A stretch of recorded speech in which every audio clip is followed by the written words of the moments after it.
What's up everyone? So we just had the new raid of Final Fantasy XIV Dawntrail, the Arcadion of Solution 9. A tournament arc raid series where we're pitted against beast-infused contestants and we climb the ladder to be the ultimate champion. This was something that we've never really seen before, totally different, and I want to talk about it. There's a lot of good stuff going on here. The story, the mechanics, some of the boss designs were incredible, the pacing was really good, but there were some things that didn't really hit the mark, especially for me.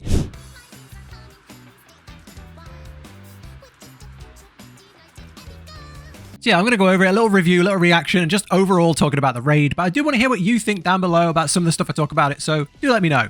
First up, let's talk about the story. I thought this was fantastic. We were promised a futuristic gladiator tournament style raid, and they delivered. Without ruining the ending, it was a light-hearted and fun tournament story. But it has a ton more depth once you get to the end than a fun little tournament. I think they've done an incredible job of keeping the pace good, like keeping it, you know, one of my main criticisms with Dawntrail's MSQ was that it was just constant talk, constant filler. Whereas here they managed to keep the conversations and the story in between the fights small and light enough that it gave you everything you needed to know. It introduced the next fighter and then got you straight in. And I think they did a really, really good job with that. It kept me fully engaged. And then on top of that, you've got like the Lalafell manager guy who's like the commentator as well. So he's shouting stuff mid-fight. It just added a lot to the story and really brought out more than I was expecting. I thought this was going to be a very more like hollow raid, just a fun hollow raid, but it actually did have really good story behind it, which is good. I think they found the perfect balance here between the story and the fights. Endwalker's story, although interesting, felt very drawn out, whereas here you literally just dip out, get a little introduction to the next fight, and dip back in with all the big, juicy, you know, big story after the fourth fight. So yeah, overall, really, really excited to see where they go with this. The only criticism I would have on the story is that there's zero voice acting, I'm pretty sure. Which is poor. It's a subscription MMO. It's poor. Even the scene where you're crowned winner is completely silent. They're like, I'm the winner of the da-da-da-da. But you're just reading it. Without further ado, give a warm welcome to the man of the hour. So nice of him to voice this part. The unstoppable upstart. The unenhanced but unbeatable. The one and only. As... So yeah, leaving it feeling very empty. There are scenes where you hear a voice of someone and they go, who is that mysterious voice? But you can't even hear it because it's not voice acted. Zero voice acted.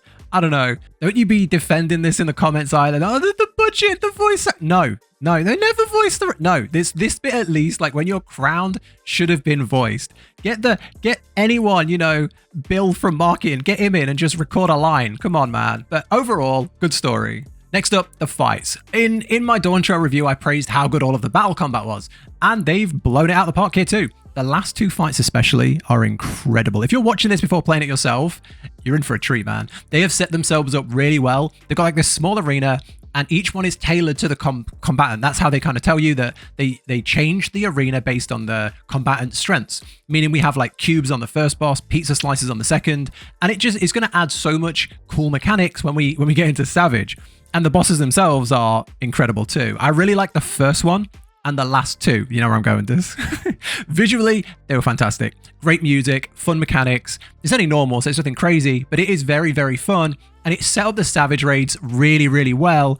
And I think we're in for some chaos come the 30th for Savage. I think it's really fun. Not only do we have more of the same mechanics in a new arena, you know, like stack markers, spreads, tank busters, but we've seen it all before. It's nice to have that back, but we've seen it before. But we're getting really unique new mechanics that are going to be really fun in Savage. The first fight where you get thrown into the air and then you land and then you get knocked back onto the tile behind you is brutal. It's brutal. Literally like a wrestling pile dive. 10 out of 10. One of the coolest things we've seen.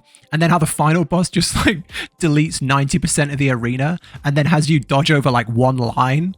But all of her mechanics is just chaos. I can't imagine what they're going to do. If you open up the map as well on boss 4, you'll see there's a whole other platform, you know, mapped out behind us, which I don't think is used in the normal fight. So, you know, we're going to get thrown about in Savage. I think they've done a good job. They did a good job making the bosses really memorable. It reminds me a lot of like Omega and Eden, where you had these really iconic bosses that kind of build on each other. And before each boss, you kind of drew out more of the boss's personality, you fought it, and it became memorable, even more memorable, which I think we lost a little in the last expansion. We were just fighting weird monsters, and I was like, what is this? What are we fighting here? Why are we fighting a phoenix? Why are we fighting a big crocodile. You know, I think they've done a really good job here. Yeah, 3 really, really good fights. 3 good fights.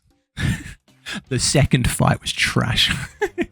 I don't like the cutesy pink Barbie aesthetic, love hearts and music. Not for me.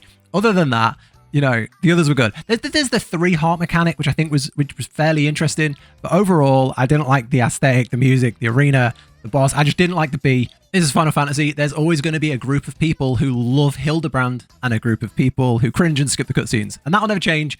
And the bee is the embodiment of that. Yeah, let me know what you think of it. Other than that, though, 3 really good fights. Okay, next up, the gear. Okay, I did all this on stream. I went through all the gear sets, tried them all on. And I was going to include this as like a review and talk about all the gear. But it's just all negative. I don't like it.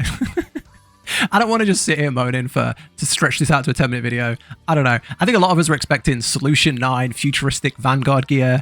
Or personally, I was thinking they were going to go, you know, animal themed, in line with like the animal infused opponents we were fighting. They've done that with like some PvP gear, old PvP gear, and it was interesting enough. But instead, we got like open top wrestling gear.